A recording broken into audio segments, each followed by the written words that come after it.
it's our privilege to work on this endeavor. I want to be clear that Jared and I have been working with Ambassador Kushner for close to 10 hours today. And we'll be meeting with the Ukrainian delegation this evening, continuing that work. Because President Trump's mandate is that he wants a peace in Ukraine. And we are determined on his behalf to do everything possible to attain that peace. A lot of progress began first in Geneva. We made tremendous progress there. We moved on to Berlin. Lots of progress happened there. And as President Zelensky identified, we had a very compelling meeting in Mar-a-Lago. And we look forward to more progress as a result of everything that's occurred today. We think we're largely finished with security protocols, which are important so that the people of Ukraine know that when this ends, it ends forever. But we also think, critically, that we are very, very close to finishing up as robust a prosperity agreement as any country has ever seen coming out of conflicts like this.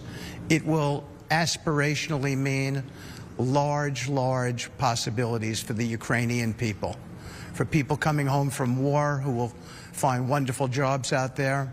We're working with BlackRock, Larry Fink in this endeavor, and we think it's going to be very, very important for the people of Ukraine. And we believe that a robust economy correlates and works directly with these security protocols. It makes Ukraine a strong, independent nation, and we think that's really important in terms of the long-term future. Jared and I are prepared to do anything necessary to work with our European colleagues. Prime Minister Starmer, you've been incredible, as has Chancellor Merz, and all of the European nations who we met today, who we spoke with. It's all been an important meeting today, and we think we've made a lot of progress. We heard President Zelensky and some of the other people here talking about land options. That will be the most critical issue, and we're going to be continuing on with those discussions, and hopefully we'll be able to meet or come up with certain compromises with regard to that. But I do want to say this. We are here to mediate and help in the peace process, and we're prepared to do anything necessary to get to that place. President Trump strongly, fervently believes that this killing has to stop, that the carnage has to stop. And we're determined, all of us up here, to be a part of that. Nothing to add. That was perfectly said. Okay. Thank you. Nous allons passer aux questions. Questions. We'll take questions now. Yeah. One question by delegation.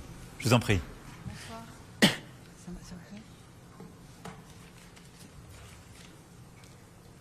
C'est bon? Bonsoir.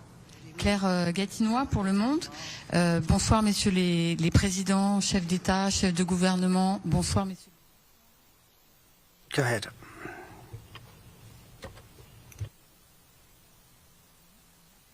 Good evening. Claire Gatinois from Le Monde.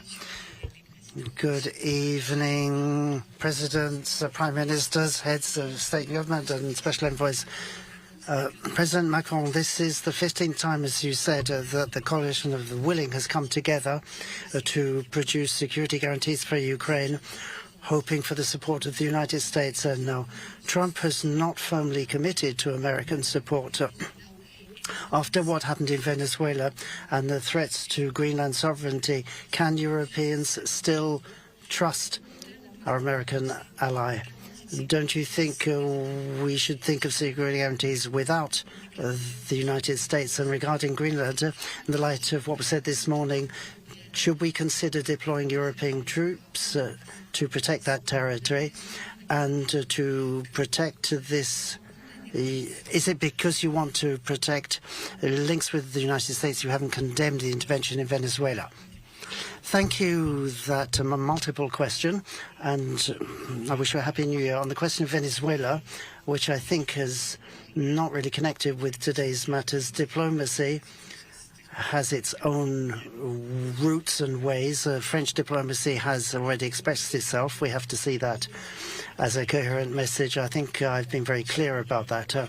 Regarding today's matters, the presence of President Trump's special envoys today and the commitments by President Trump himself, in particular what he said at the meeting in Mar-a-Lago at the end of last year with President Zelensky,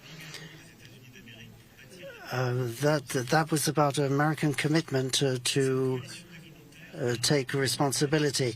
This meeting, I think, is a milestone in the process that we defend is in line with the American interests. As what France has been defending for several years is a more independent Europe with more strategic autonomy. That's to say, Europe taking responsibility, greater responsibility for its security, taking into account NATO, but taking on a greater share. In his first mandate and in this one too, President Trump has said that Europeans must bear a greater share of the burden. That's what he's asking us to do, and it makes sense.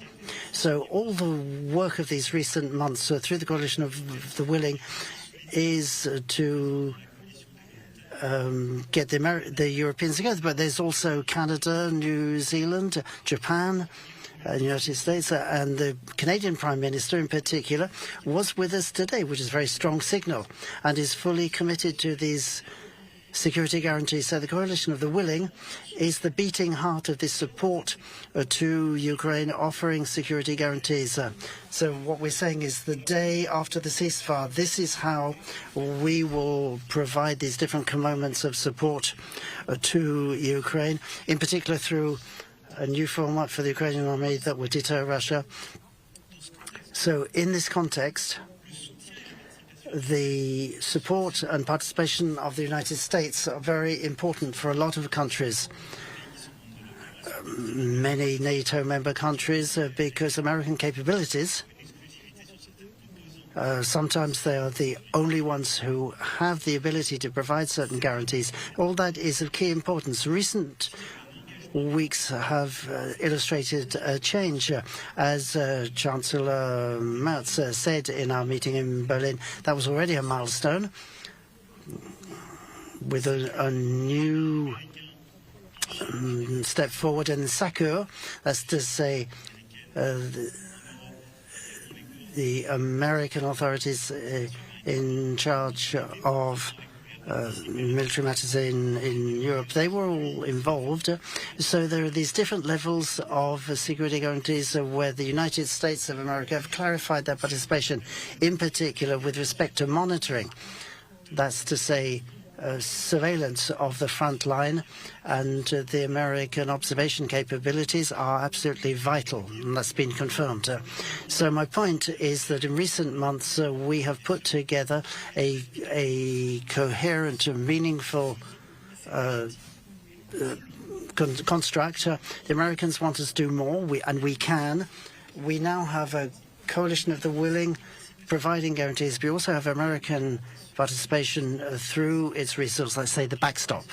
And in that context, the statements by President Trump in Mar-a-Lago, along with President Zelensky at the end of last year, and confirmed by the relevant generals in the chain of command, and as confirmed by Mrs. Kushner and Witkoff, that confirms a guarantee on the part of the Americans.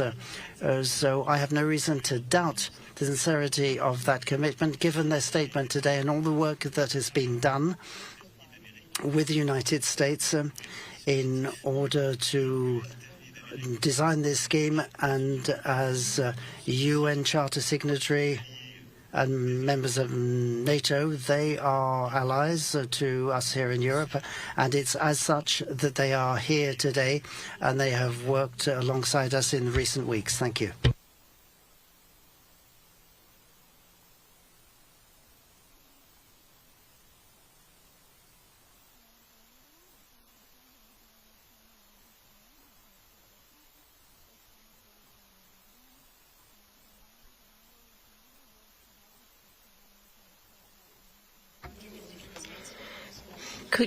Could you say that these security guarantees are ready to be put in place? And what about the legal framework, what would be the institutional basis? Would that be an invitation for a multinational force?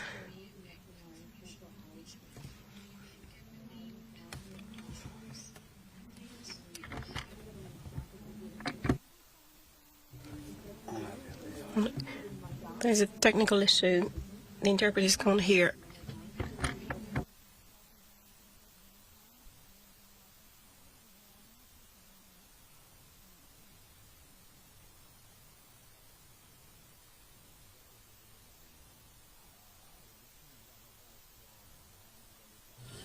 Thank you for the question.